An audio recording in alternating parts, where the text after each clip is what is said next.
اس کے بعد اس نے لکھا مئی 2009 میں سی پیک سے پہلے وہ کہتے ہیں کہ Gwadar has the potential to be the hub of a new silk road in the region. اور انہوں نے کہا کہ گوادر ایسی جگہ ہے جو it can be the Rotterdam of the Arabian Sea. Rotterdam بہت بڑا پورٹ ہے ہالینڈ کا, یورپ کا. یہ عربین سی کا روٹرڈیم ہوتا ہے, جس سے انہوں نے کہا کہ سمرقند تک, تاشکنڈ تک, بشکک تک, بخارا تک, الماتی تک, اشکاباد تک یہ لنکیج ہو جائے گا سینٹرل ایشیا. بٹ مشاہد صاحب, جب اگر اتنا بڑا گیم چینجر ہے گوادر اور سی پیک, تو ظاہر ہے پھر اس کے کچھ لوزرز بھی ہوں گے. جہاں اس کے ونرز ہیں, ونرز کون ہیں, لوزرز کون ہیں؟ میرے خیال میں لوزرز نہیں ہوں گے. انڈیا لوزر ہے نہیں, آپ فائدہ نہیں ہوگا اگر وہ سینس میں. اگر دیکھیں نا اس خطے میں تو یہ بھی میں نے ویو دیا تھا ابھی واشنگٹن میں بھی, میں کہ اب یہ جنوبی ایشیا کی ہم بات کرتے ہیں, ساؤتھ ایشیا, اب ایک گریٹر ساؤتھ ایشیا بن گیا ہے.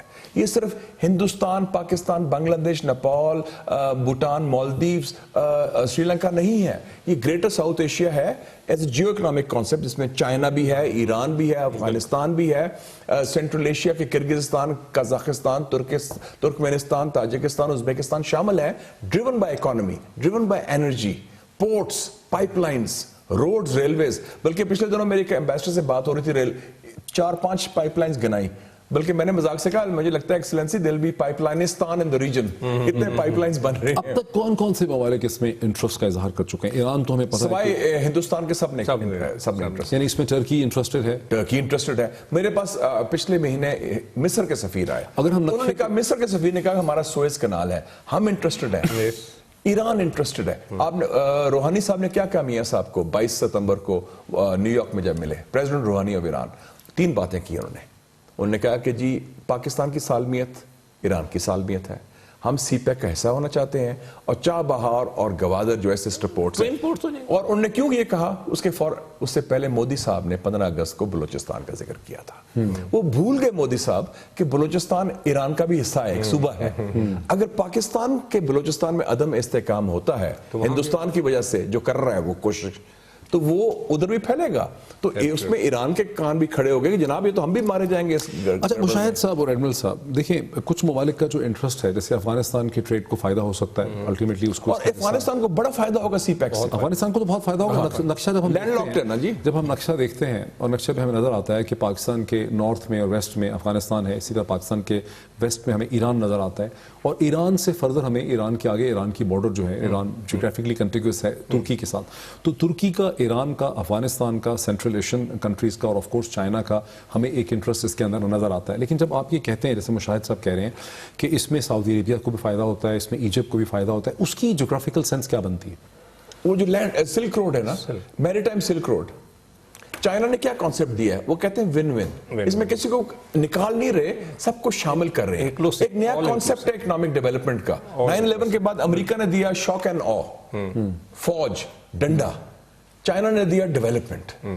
آپ شامل ہو, ہم نے بڑی ترقی کر لی ہے, ہم چاہتے ہیں کہ ہمارے پڑوس کے جو ممالک ہیں اس ترقی میں شامل ہوں, ڈیولپمنٹ کے ذریعے, تجارت کے ذریعے, انویسٹمنٹ. یہ انٹرسٹ کیا شکل اختیار کر سکتا ہے؟ ترکی کا ٹریڈ روٹ ایران سے ہوتا ہوا پاکستان میں داخل ہو اور سمندر تک پہنچے, یہ بات تو سمجھ آتی ہے, افغانستان اور سینٹرل ایشیا کی حد تک سمجھ آتی ہے. لیکن سعودی عرب اور ایجپٹ اس میں کیسے کنٹریبیوٹ میں آپ کو ایکسپلین کروں. میں ابھی دسمبر کے پہلے ہفتے میں نیول وار کالج میں لیکچر تھا میرا, میری ٹائم اکانومی میں. وہاں ایک گلف کے آفسر نے میرے سے یہی سوال پوچھا سی پیک کے بارے میں, تو میں آپ کو وہی ریپیٹ کر دیتا ہوں. دیکھیں گلف کی سعودی عرب ہو گیا, یو اے ای ہو گیا, قطر ہو گیا, انہوں نے آئل ایکسپورٹ کرنا ہے, ان کی آمدنی آئل ہے صرف. اور کہاں آئل کا سب سے بڑا امپورٹر کون ہے؟ چائنا. تو یہ لمبے روٹ سے ان کا آئل جائے تو ان کے لیے فائدہ مند ہے, یا اس شارٹر روٹ سے جائے تو ان کے لیے فائدہ مند ہے؟ آبویسلی شارٹر روٹ سے جائے تو ان کو فائدہ. 9000 کلومیٹر ہے اسٹریٹس آف ملاکا سے, اور 3000 کلومیٹر ہے گوادر سے. ٹوٹل وہ اتنا لمبا روٹ ختم ہو جاتا ہے. میں آپ کو کمپلیٹ کر دوں. یہ تو ہو گیا کہ ون وے ٹریفک ہو گیا کہ یہاں سے آئل جا رہا ہے وہاں پہ. پوری مارکیٹ جو ہے دنیا کی مارکیٹ, انفیکٹ گلف کی نہیں, وہ چائنیز گوڈز ہوتی ہے. چائنیز گوڈز لمبے روٹ سے آئیں ان کے پاس تو ان کو سستی پڑیں گی, یا اس روٹ سے جائیں تو سستی پڑیں گی.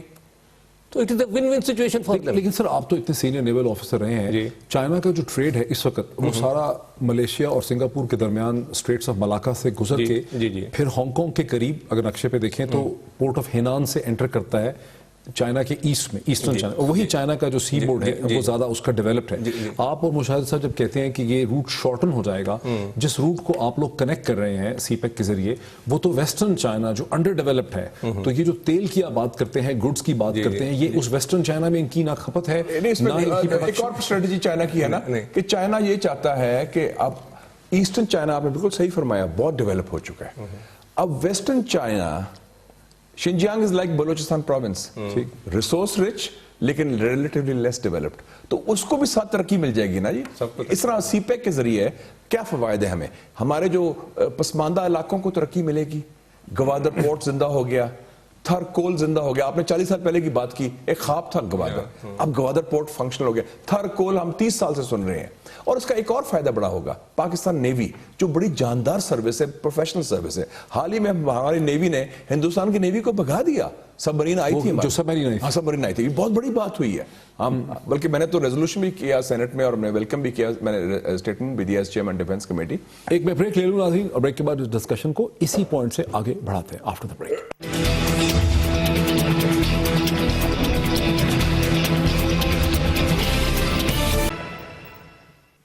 ناظرین ویلکم بیک. ڈسکشن کو آگے بڑھاتے ہیں. ایڈمرل صاحب, بلو واٹر نیوی یہ ٹرم بہت استعمال ہوتی ہے. بلو واٹر نیوی کیا ہوتی ہے؟ بلو واٹر نیوی بیسیکلی اس طرح, جیسے کہ پہلے ڈسکشن میں ہو رہا تھا کہ جیسے سمندر, گہرے سمندر میں آپ جاتے رہیں, جو گہرے سمندر کا رنگ ہے وہ بلو ہوتا ہے. ٹھیک ہے. تو جو نیویز گہرے سمندر میں آپریٹ کر سکے, یعنی کہ کوسٹ سے کافی دور بالکل کھلے سمندر میں آپریٹ کر سکے, ایسی کون سی نیوی ہوگی جو کھلے سمندر میں؟ جو بھی بڑی نیویز ہیں. نہیں تو پھر کیا ساری ہی نیویز بلو واٹر ہوتی ہیں؟ جو بھی بڑی, کیا Pakistan navy blue water navy ہے؟ اٹ کین بی کالڈ, جیسے کہ میں نے پہلے, وہ تو ٹرم استعمال کرتے ہیں کہ India is trying to become. دیکھیں میں آپ کو یہ بتاؤں کہ جیسے میں بلو واٹر جو کانسیپٹ بتایا, بلو واٹر کانسیپٹ یہ کہ ڈیپ شور میں جا کے آپریٹ کر سکے. براؤن واٹر نیوی وہ جو کہ کوسٹ کے نزدیک آپریٹ کر سکتی ہیں, کیونکہ وہاں کا پانی براؤن ہوتا ہے. کیا ہندوستان کی نیوی ایک فل فلیج بلو واٹر نیوی ہے؟ Full fledge I think they are blue navy, blue water navy. Chinese definitely ہیں, امریکنز ڈیفینیٹلی ہیں. Pakistan navy is a blue water navy. Why? جس طرح میں کہا کہ میں خود شپ کی کمانڈ میں تھا, تو یہاں سے ساؤتھ افریقہ, کیپ ٹاؤن, ہم نان سٹاپ گئے through crossing of the seas. بڑا کانسپیریٹوریل سازشانہ, یعنی سازش والا سوال جو ہے میرے ذہن میں, کانسپیریسی تھیوری آتی ہے. جی بالکل. لینڈ روٹ پہ ڈفرنٹ قسم کے جہادی پراکسیز کے ذریعے آپ ٹریڈ روٹس کو ڈسٹرب کر سکتے ہیں. آپ دیکھیں ایران, پاکستان, چین, یہ پورا جو اس کا ٹریڈ روٹ ہے, اس پہ یہ جہادی جو ہے طرح طرح کے, یہ روز اپنے نئے نئے نام جو ہے ڈکلیئر کر دیتے ہیں. کوئی کہتا ہے میں سولجر آف گاڈ ہوں, میں کہتا ہے سولجر اس کا ہوں, اور بڑے عجیب ہے. اب یہاں داعش وائش کی بات ہو رہی, سمندر پہ بھی کیا بحری قزاق اپیئر ہو سکتے ہیں ٹریڈ روٹس کو ڈسٹرب کرنے کے لیے, جن کے پیچھے کوئی اور کھڑا ہو؟ ڈیفینیٹلی بالکل ہوتے ہیں, اور بہت زیادہ انٹرسٹنگ ہے بات کہ نہیں, کہ ایک اسلامی جہادی ہیں وہ کہیں جناب والا ہمیں فلاں مسئلہ ہے اس ہمیں اس روٹ پہ. بالکل ہے, جیسے کہ پائریسی جو ہے یہ بہت بڑا ایک ایلیمنٹ ہے میری ٹائم اکانومی کا. آپ نے دیکھا تھا کہ صومالیہ کے آف کتنا پرابلم رہا. جب صومالیہ کے وہاں اتنا زیادہ پرابلم بڑھ گیا, تو جب انٹرنیشنل نیویز نے آپریٹ کرنا شروع کیا, اور پاکستان نیوی اس کا حصہ ہے, یو این ٹاسک فورس کا حصہ ہے, ٹاسک فورس 151 اس کو کہتے ہیں. نیوی کمانڈ کر چکے پاکستان نیوی اس کو, انٹرنیشنل ٹاسک فورس کو. تو جب ان ٹاسک فورس نے اور دوسری نیویز نے وہاں پر آپریٹ کرنا شروع کیا, تو انہوں نے ایک سیف ٹرانزٹ لین بنا دی, جس کے اندر کے یہ جو نیوی کے جہاز تھے یہ پیٹرولنگ کرتے تھے, تو وہاں سے جو مرچنٹ شپ گزرتے تھے. تو جب اتنی زیادہ پیٹرولنگ ہوئی, تو اب صومالیہ کے پاس جو ہے وہ پائریسی ختم ہو گئی ہے, تقریباً ختم ہو گئی ہے, منیمم. تو جب آپ سمندر کو ہیوی ٹریڈ کے لیے اور یوز کریں گے from an economic point of view, تو پھر ظاہر ہے اس کے اکمپنگ تھریٹس بھی آئیں گے. تو اسی لیے سی پیک کی میری ٹائم بن رہی. اور سیکنڈ ورلڈ وار کے بعد امریکہ نے جو اوشنز پہ یورپ کے اپنے اور جاپان کے ٹریڈ کو, بنیادی طور پہ امریکہ سے زیادہ جاپان کے اور یورپ کے ٹریڈ کو امریکہ نے پروٹیکٹ کیا ہے سمندر پہ. ایم آئی رائٹ؟ بنیادی بات تھی کہ برٹش امپیریلزم کی بنیاد کیا تھی؟ British navy.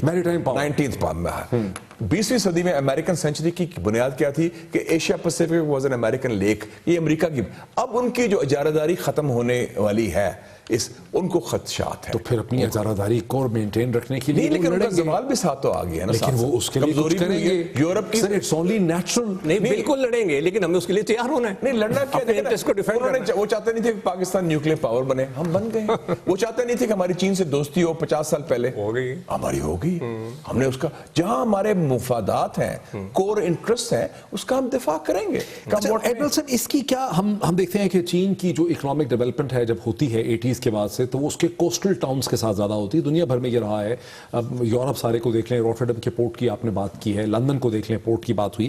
یہ کیا وجہ ہے کہ پاکستان کی ساری اکنامک ڈیولپمنٹ جو ہے اس کے لینڈ ماس پہ ہوئی ہے, جی ٹی روڈ کے, کالا چرکا, کوئی آل دیٹ, اس کی کیا وجہ ہے؟ اس کی بیسک وجہ یہ کہ ایک تو ہمارا لینڈ اورینٹڈ لوگ ہیں ہم, لیکن وہ تو لینڈ اورینٹڈ تو چائنا بھی تھا, لیکن ان میں ویژن تھی. جب انہوں نے اکنامک ڈیولپمنٹ شروع کی تو لانگ دی کوسٹ شروع کی اور بڑی تیزی سے ہم کیا زمیندار قسم کے لوگ ہیں؟ بیسیکلی لینڈ اورینٹڈ لوگ, اور نہ ہی ہمارے میں بلک آف ہماری پاپولیشن جو ہے, میجورٹی پاپولیشن نے سمندر دیکھا نہیں ہے, تو اس کے میری ٹائم انٹرسٹ اور میری ٹائم فورس اور میری ٹائم اکانومی کے بارے میں آپ ان سے بات کریں. لیکن یہ میں بتا دوں کہ some of the best admirals have come from the Punjab and the frontier.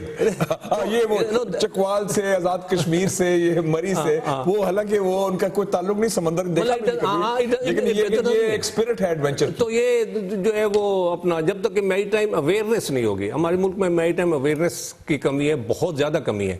اس کا ایک ایک ایلیمنٹ بھی اگر آپ لے لیں میری ٹائم اویئرنیس کا, جیسے کہ اب اگر پروگرام کرتے ہیں, میں میری ٹائم اکانومی سے کیونکہ بات ہو رہی تھی, میں اس کا صرف ایک سیگمنٹ بتاتا ہوں, شپ بلڈنگ, کیونکہ میں شپ یارڈ میں بھی رہا ہوں. سیکنڈ ورلڈ وار سے پہلے پوری دنیا کی شپ بلڈنگ یورپ میں ہوتی تھی, ایسٹ میں نہیں ہوتی تھی. جب جاپان نے جب سیکنڈ ورلڈ وار کے بعد اپنا انڈسٹریل بیس تباہ ہو گیا تھا, اس کو ریسٹرکچر کرنا چاہا, تو انہوں نے کہا شپ بلڈنگ کو ہب انڈسٹری بنایا جائے, کیونکہ اس سے اسٹیل, الیکٹرانکس, موٹر, تمام چیزیں پھر چل پڑیں گی. Japan with in few years, early 50s میں number 1 ship builder of the world بن گیا تھا. اس کی اکانومی اس زمانے میں کتنی تیزی سے ترقی کی, کوئی آپ کو اچھی طرح کیا آپ شپ بلڈنگ ہوتے دیکھتے ہیں؟ میری ابھی ایک سن لے مجھے. اس کے بعد پھر کوریا آیا 69-70 میں, ہم کہتے ہیں ہمارا 5 ایئر پلان لے گیا, لیکن اس 5 ایئر پلان کے علاوہ انہوں نے کہا کہ don't reinvent the wheel, follow the Japanese model.